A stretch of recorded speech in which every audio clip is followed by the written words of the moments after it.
All right, welcome to another episode of Morning Roast. We are joined today by the one and only Miss Millet. Miss Millet, hello, how are you? I'm thriving.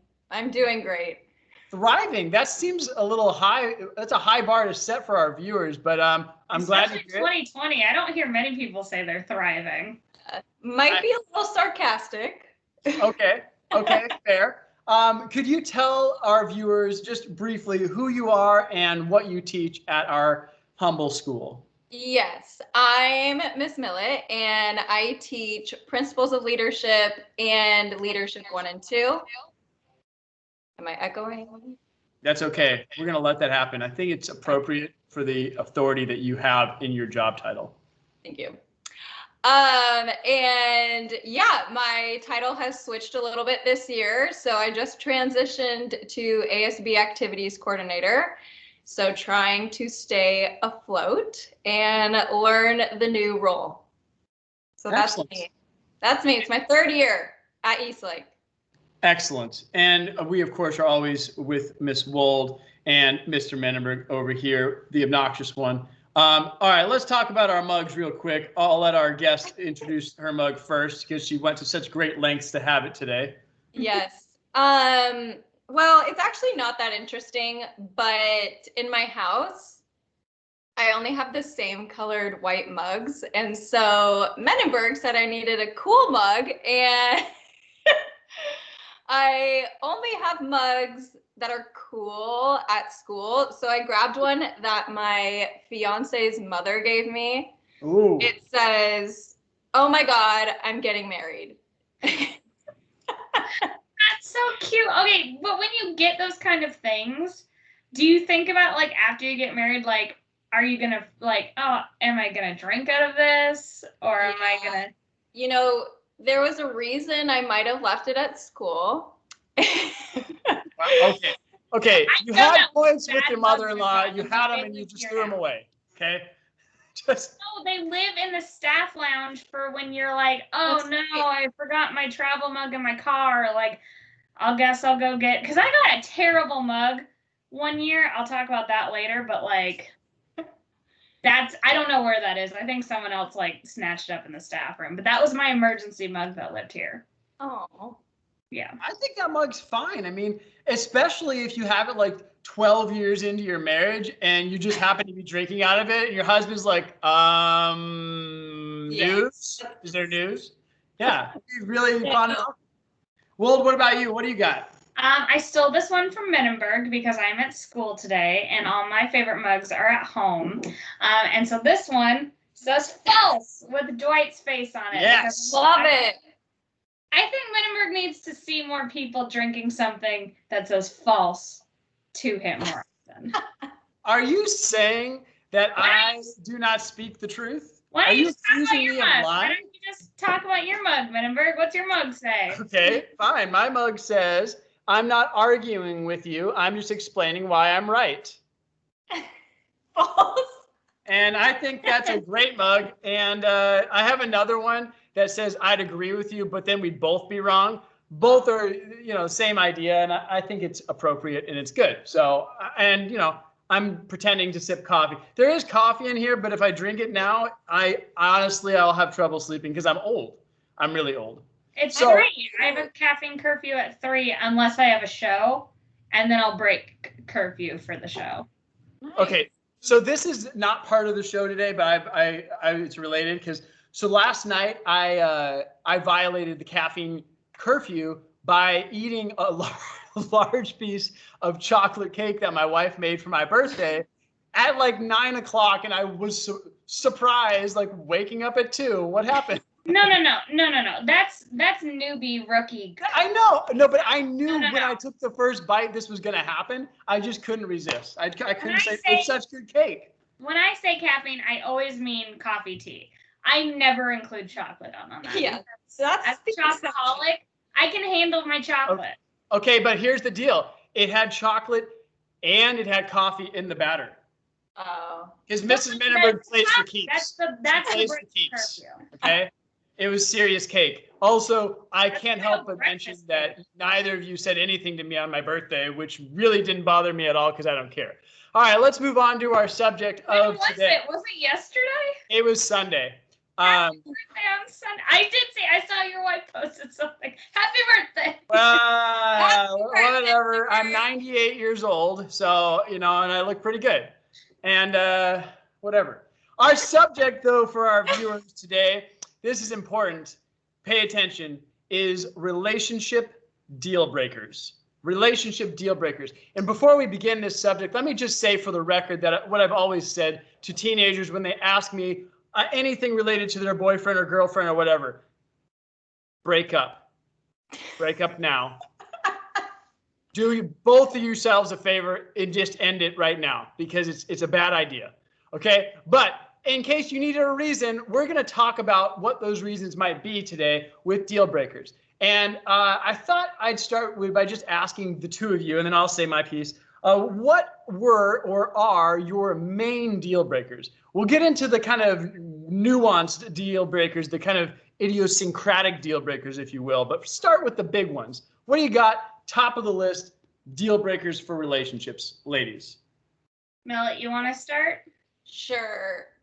I feel like a major deal breaker for me is if the person orders their steak, anything more than medium rare, like if they're ordering a well done steak, I have lots of questions. Wait.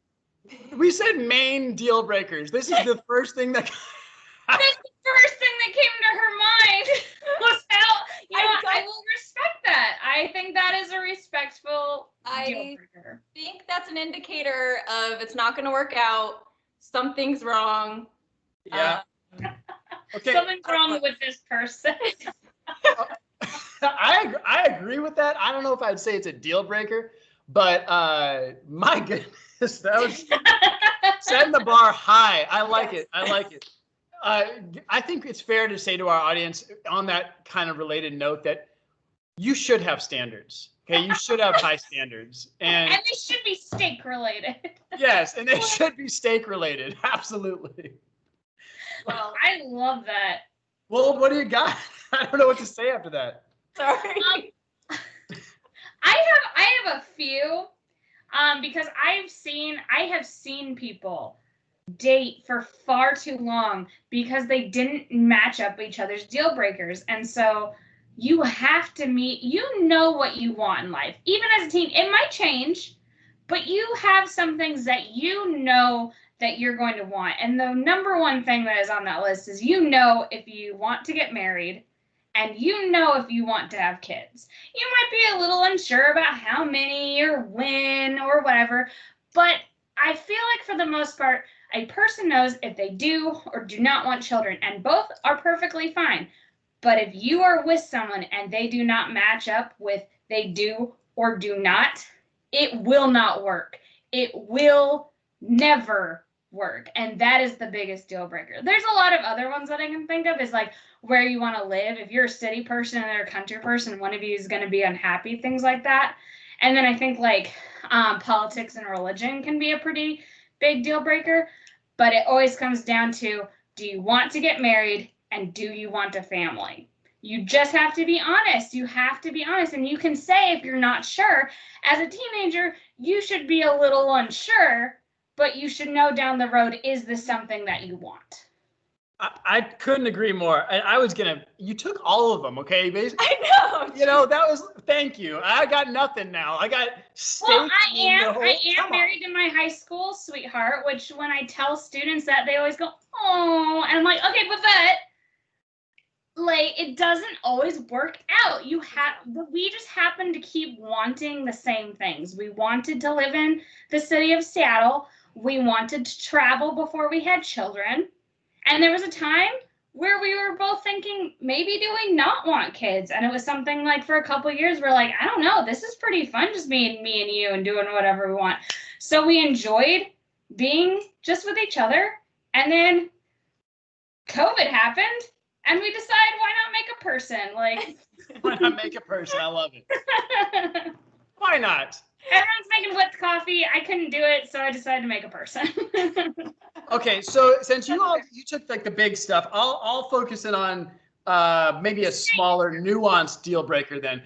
So I think I share all of those. Yes, I would agree. And I think what's interesting about these things is like, it's not that you can't be with somebody. They are deal breakers. That's the word we're using. But you could potentially power through a relationship where you weren't on the same page with those. But you just make it so much harder for yourself and that person. You don't need to do that, especially for our teenage viewers. Like, why? You're so young. Break up right now.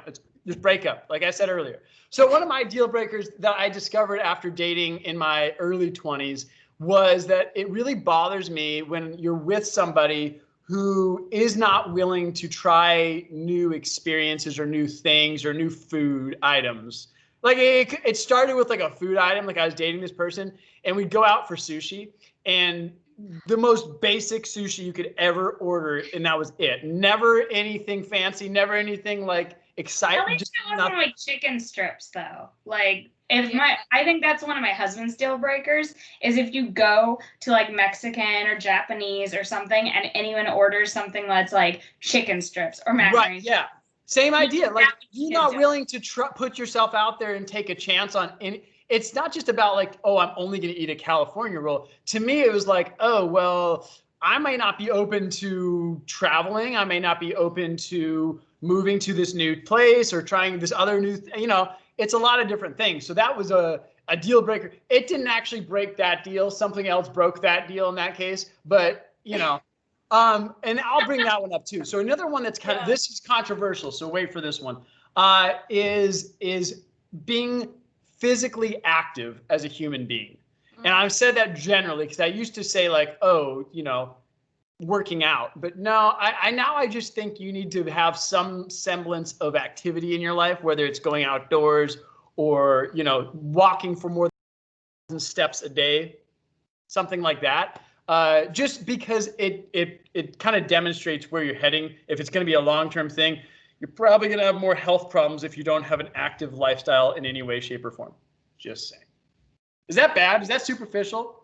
No, I already knew I would never date you as we are both married and you would annoy me so much. But like, there are definitely days where if you were like, get off the couch and get your 5,000 steps in, I would be so angry with you. I'd be like, not today. It's Saturday. And Saturday is where I sleep all day. We'll go out for food tomorrow. We'll forage for it. Yes.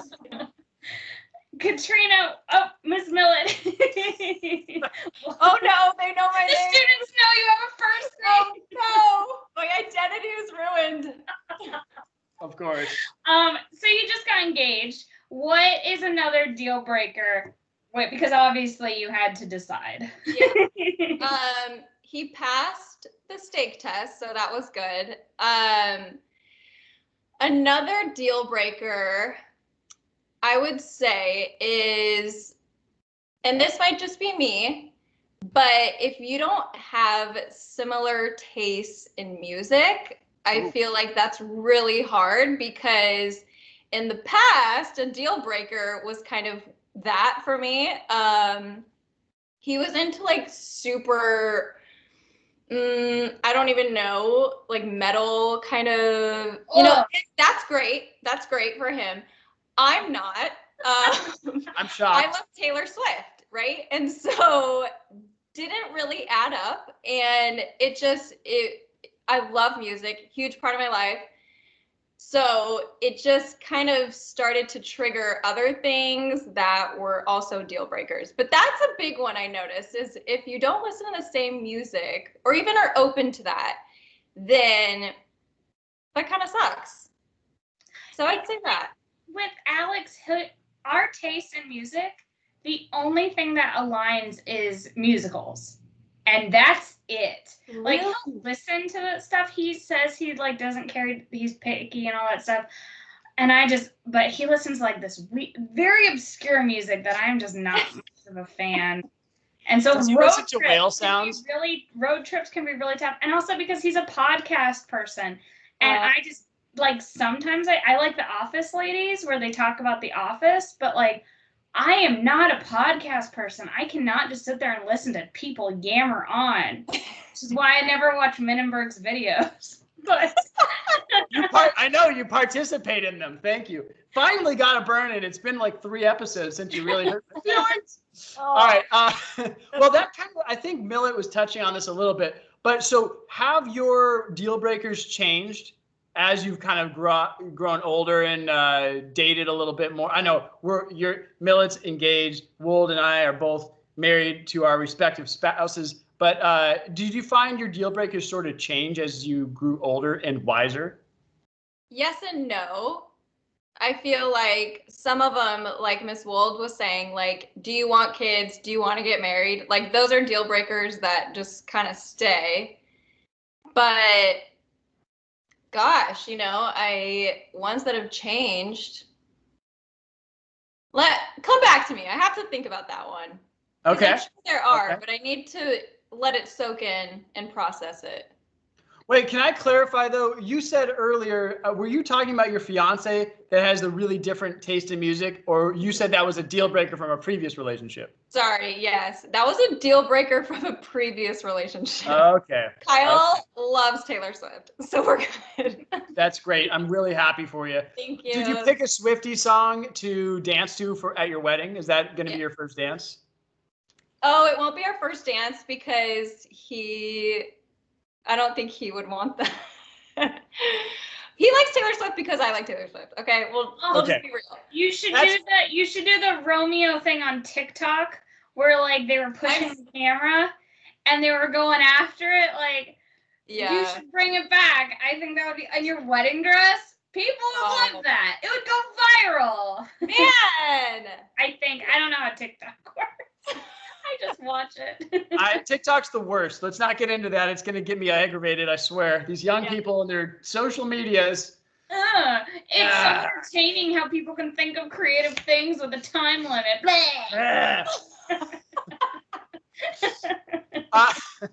Okay, so Wold, what about you? Have your deal breakers changed over time at all?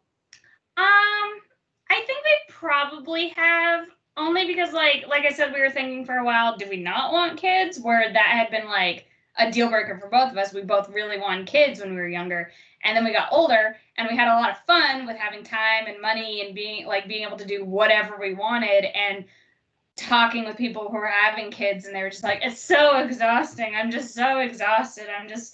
Everything is exhausting. And I was like, oh, this doesn't sound fun. And then... So for a while, we weren't sure about that deal breaker. And so it was just something that we had to keep talking about. But I just think for the most part, just seeing other couples who like would date and not acknowledge their deal breakers, it made me realize like, what do I want? So I remember we were engaged and we were driving to a memorial for Alex's grandmother. And we just started talking about, like, what do we want in the next 5 years? Like, what is our 5-year plan? And we started thinking about, like, where we wanted to travel to. That was the biggest thing, is we wanted to travel and see a lot of places. So we started mapping out. And it changed a little bit. Like, Greece that we went to last year with students, that was not on our original plan. That just happened, and that was awesome. This year, our plan had been to go to Europe, and that obviously did not happen. But it's okay, because plans change. We just know that we will go there.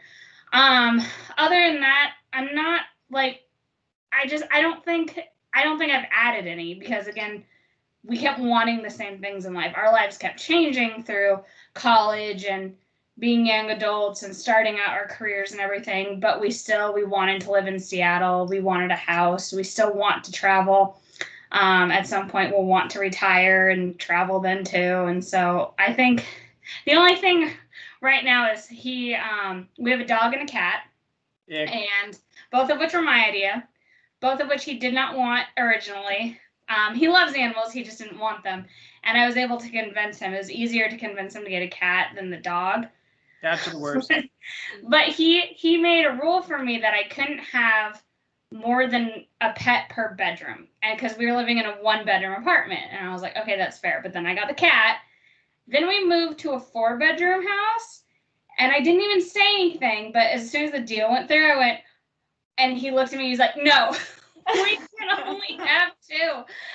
So I think he's living in fear right now a little bit that I'm just gonna like bring him a kitten or a puppy.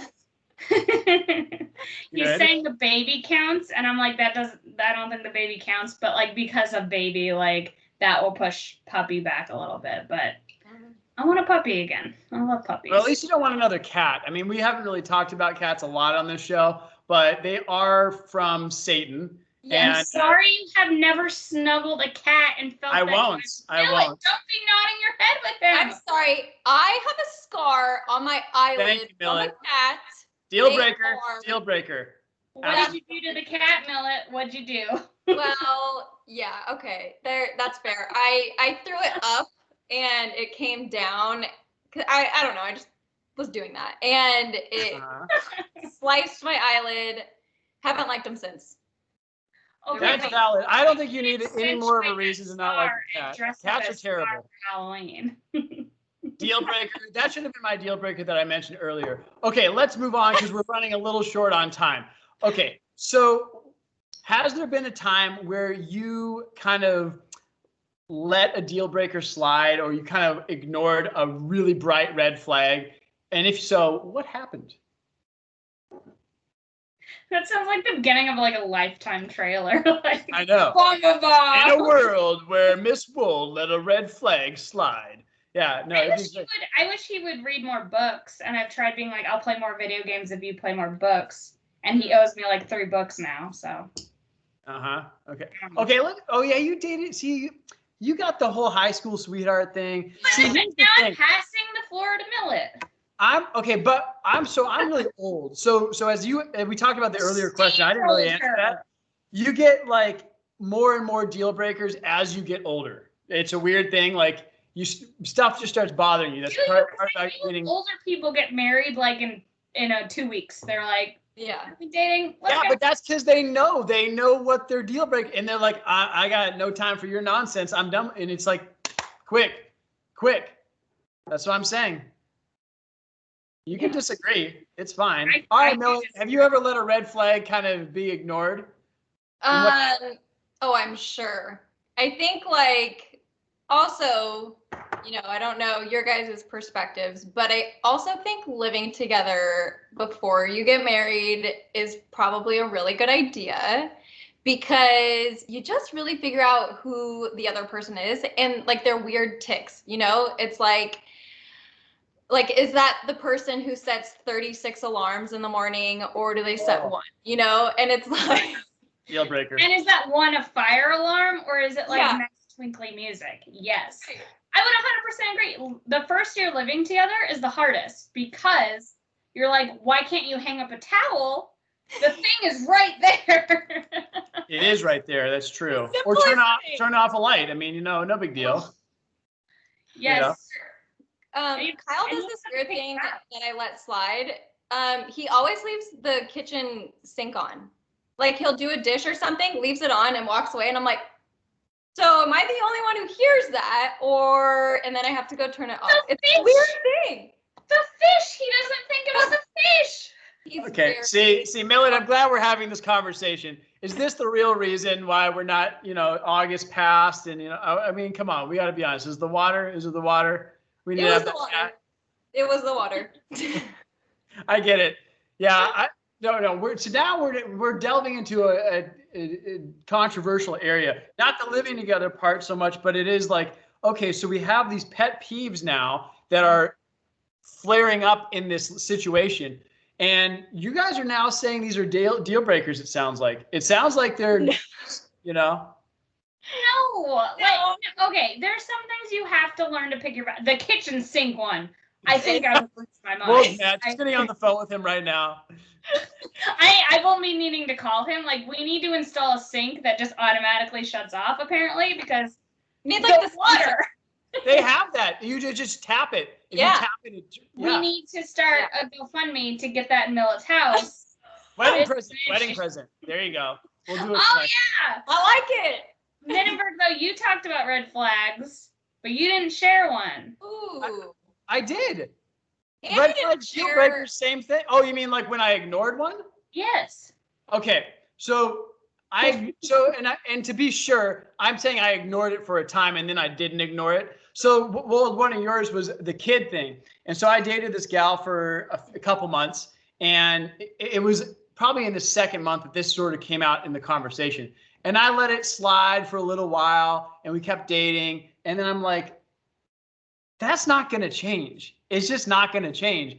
And then we had, see ya, broke up right then and there. And it was, and it was respectful and fine. But I'm saying, like, you have, that's what I really hope, like, if these kids are watching this, I hope they take away, like, you need to have some standards and you need to stick with them because you didn't think of them for no reason. Mm-hmm. Don't settle, people, especially as teenagers. That's crazy. If I were to stay with this person who has, like, never desired to have kids and I want to have kids, then all of a sudden, look at me now, people. I have two awesome boys who have jobs. They're 3.5 and 1.5 years old. They both work in a coal mine, bring home extra money for our family. I wouldn't have that if I had stayed with that person and settled, okay? So I'm just dress them up as coal miners for Halloween. Like, I know that's their uniform, but, like, we need kids with hard hats. We need pictures. Well, I should. And then I'd get a knock on the door from, like, what's the organization? CPS. There it is. That would not go well. That's a good point you had, Menenberg. Like, people need to put themselves first. Like, yes, you should care about someone else, and yes, you should compromise and talk about issues and work to them. Because if you don't talk about issues, if you're not honest and upfront, and you don't work at things, things will not change. So you have to always be honest, but you also have to put yourself first. And if that person is not making you happy and healthy, and if they're not ultimately fulfilling your life goal, cut them loose. Break up. Say it, Wold. Say it. I will no. I will not say it. I will not. I mean, if you have, and also, but if you do break up, you owe that person a face-to-face conversation. Do not text them. Yes. And don't Snapchat them either. You have to meet up and be like, sorry, this is over. Okay, last question, and then I have to go for some reason. Best way to break up with somebody after they've violated one of your deal breakers. Speaking of not doing a Snapchat breakup, what's the best way to break up for our younger viewers? I've never broken up with someone, so I don't know. Bad person to ask. Millet, how would you want to be broken up with? Let's be honest. Let's ask it that way. With lots of cash. A steak? Obviously a steak is involved. The guy with the poor music taste. Okay, I don't recommend doing this, but I just kind of broke up with him by not going to his birthday and then just stopped talking to him. Yeah, so ghosted him. Millet, no. This was when I was young and naive, and so like 10 minutes ago, basically. If I were to do it over, I would have met up with him in person, maybe got some coffee, and just said, hey, this is how I'm feeling, communicated, and parted ways. But communication is key. I agree. I will say that. Okay, my biggest, not breakup blunder, but like, post first date blunder. This isn't a breakup. This is like, hey, this isn't happening. I gave this girl my business card. Like, I just didn't know what to do. I was like, all right. She's like, oh, so how should we follow up? I'm like, well, here you go. Oh. And then she contacted me after. She's like, wait, what? And then I had to explain it. But that was bad. Don't do that. On the flip side, I think you do need to be direct. You do need to sit the person down face to face and tell them what's what. And that's what I did with the young lady who, didn't want to have kids. She respected it. It wasn't a fun conversation by any means, but we left in a mutually respectful way, and it was fine. It was the right decision for both of us. And that's the key here, people. You're doing this for them too, because they may have done something that broke your deal, but you definitely are doing something that's bothering them too. So just break up right now, please. Just do it. It's okay. Great. Maybe not right now. Maybe in 5 minutes. Sure. Okay. Maybe not right now. Okay. Oh. All right. Well, Millet, I appreciate you coming on last minute. Thank you both for taking the time out of your busy remote learning days. That is all the time we have. Don't forget to like, comment, and subscribe, and share this with your friends because they need to know that breaking up is an important part of life. It is. Learn the lesson young, and you'll be just fine. Oh my God. All right, we'll see you next time on the Morning Roast. Bye, everyone. Oh my God.